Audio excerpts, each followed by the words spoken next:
প্রিয় দর্শক, আসসালামু আলাইকুম।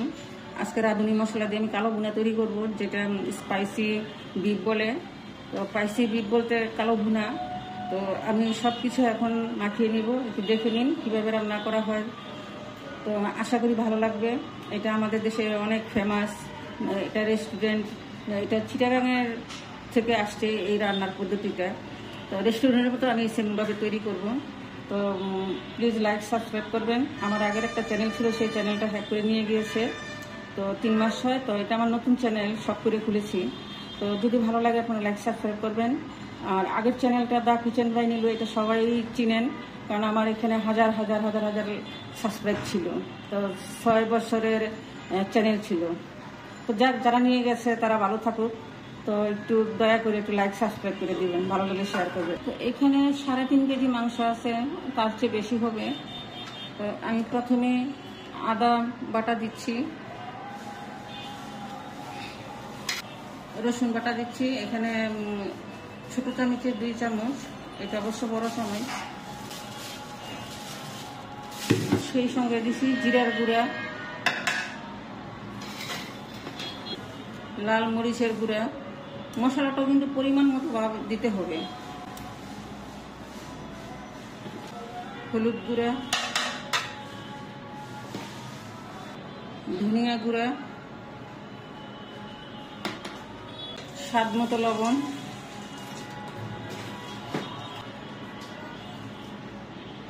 সরিষার তেল দিব। যে সরিষার তেলটা আমার এই পর্যন্ত, আমি এতটুকু দিব সরিষার তেলটা, 1 কাপের মতো।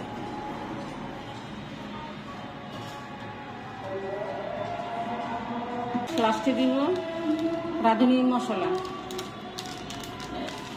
কালো ভুনা রাঁধুনি মশলা। এটা মশলাটা আমি দিয়ে দিব।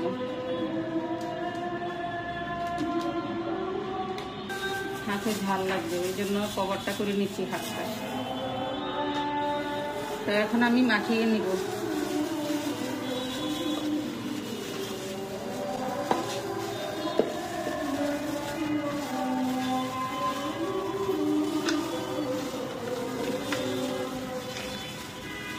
হাড় দিছি, হাড় ছাড়া আমি কিছু খেতে পারি না।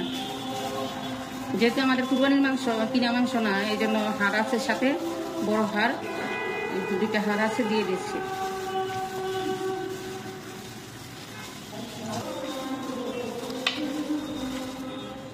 লাইক সাবস্ক্রাইব করবেন।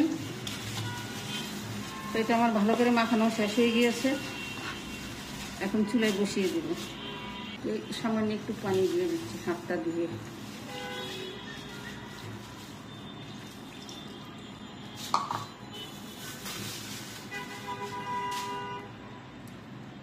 চুলায় বসিয়ে দিলাম। এখন প্রথমে আমি হাই হিটে জাল করব, তারপরে আস্তে আস্তে মিডিয়ামে।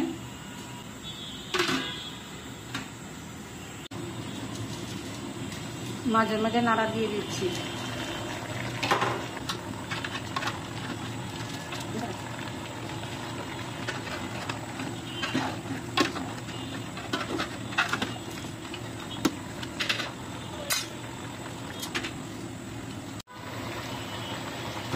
টমেটোর সসটা আমি দিয়ে দিচ্ছি। দিচ্ছি সয়া সস। সয়া সসটা এখানে 2 চামচের মতো দিয়েছি। এখন এটা নাড়া দিয়ে মিক্স করে নিব।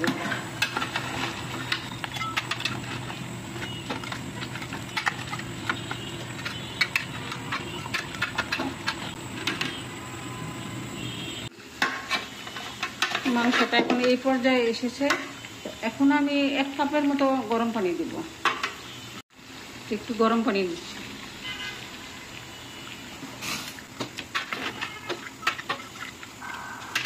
আবারও ডেকে দিলাম।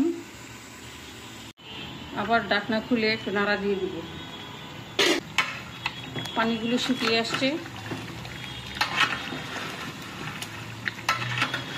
মাংস কিন্তু আস্তে আস্তে থাকবে, সিদ্ধ হবে ঠিকই, আস্তে আস্তে থাকবে। মাংস যেন না গলে ওই দিকে খেয়াল রাখতে হবে। বেশি পানি দেওয়া যাবে না। প্রথম হলো হাই হিট 10 মিনিট, তারপরের থেকে হলো মিডিয়াম লো হিটে এটা সিদ্ধ করতে হবে, তারপরে লো হিট। আবারও নাড়া দিয়ে দিচ্ছি, পানি শুকিয়ে আসছে, মাংসটা সফট হবে, এভাবে রান্না করতে হবে। এখন আবার সরিষার তেল দিচ্ছি। সরিষার তেলটা আমাদের নিজস্ব ঘানি ভাঙানো তেল, বাড়ির থেকে এভাবে ভাঙিয়ে নিয়ে আসি। রসুন আর পেঁয়াজ কুচি,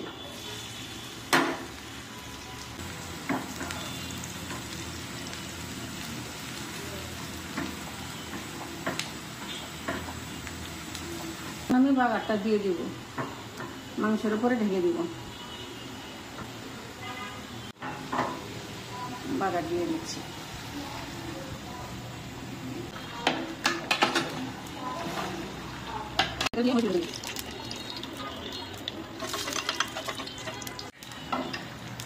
এখন শুকনো মরিচগুলো দিয়ে দিচ্ছি। প্যাকেটের ভিতরে 2টা মশলা থাকে, এটা ছোট মশলা, এটা দিব নামানোর আগে।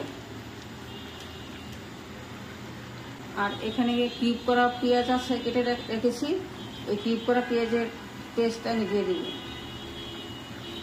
দিয়ে দিলাম কিউব করা পেঁয়াজ।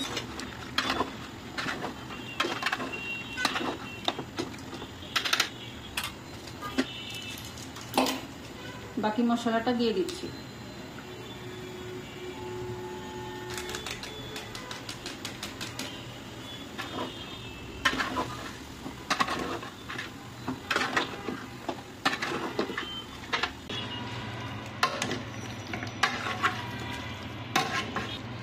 সার্ভিং করছি।